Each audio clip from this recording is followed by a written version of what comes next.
हनुमान चालीसा की व्याख्या की श्रृंखला में आज जो चौपाई है, कंचन वरन विराज सुवेशा, कानन कुंडल कुंचित केसा। कितना सुंदर वर्णन है हनुमान जी के सौंदर्य का कि कंचन वर्ण, उनका जो वर्ण है, जो रंग है, वो कैसा है, सोने के समान है। वैसे तो आपने देखा होगा कि वानर सारे सुनहरे रंग के होते हैं। वानर जाति से हनुमान जी भी थे, तो उनका जो रंग है वो सोने के समान है, कंचन वरण, विराज सुवेशा। और जो सारा वेश है वो सुवेशा, बहुत ही सुंदर है। कानन कुंडल कुंचित कैसा, उनके कानों में कुंडल है, बहुत सुंदर गोल आकृति के गोलाकार कुंडल पहने हैं हनुमान जी ने। कुंचित केशा, और उनके जो केश हैं वो घुंघराले हैं।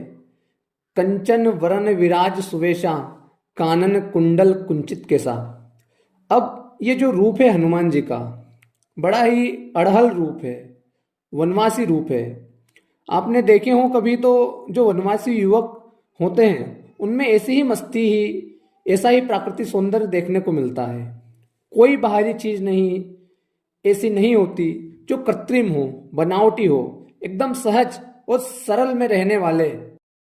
हनुमान जी के इस रूप को ध्यान में रखकर, जो उनका वास्तविक रूप है, अनेक हनुमान भक्त, हनुमान प्रेमी ऐसे हैं, वो हनुमान जी को इतने आभूषण पहना देते हैं कि उनका, हनुमान जी का जो वास्तविक सौंदर्य है वो खो जाता है। कहने का मतलब ये है कि हम जब अनावश्यक रूप से हम देवी देवताओं को लाद देते हैं तो होता क्या है कि जो वास्तविक सौंदर्य है वो खो जाता है। हम देखते हैं अक्सर मंदिरों में, खास विशेष अवसरों पर, कि भगवान को इतने कपड़े और गहनों से ढक देते हैं कि मुश्किल से उनकी आंखें ही दिखाई देती है, खासकर प्रतिमाओं की। तो इतना ही श्रृंगार करना चाहिए कि जितना प्रतिमा सुंदर लगे। हाथ वज्र और ध्वजा विराजे, कांधे मुंज जनेऊ साजे। अब मूंज की जो रस्सी होती है उसका जनेऊ है, कोई रेशमी नहीं है। हाथ वज्र और ध्वजा विराजे, हाथों में हनुमान जी ने गदा ली हुई है, एक में ध्वज है, और कांधे मूंज जनेऊ साजे, कंधे पर मूंज का जनेऊ शोभायमान है, जो उनके ब्रह्म होने का प्रतीक है।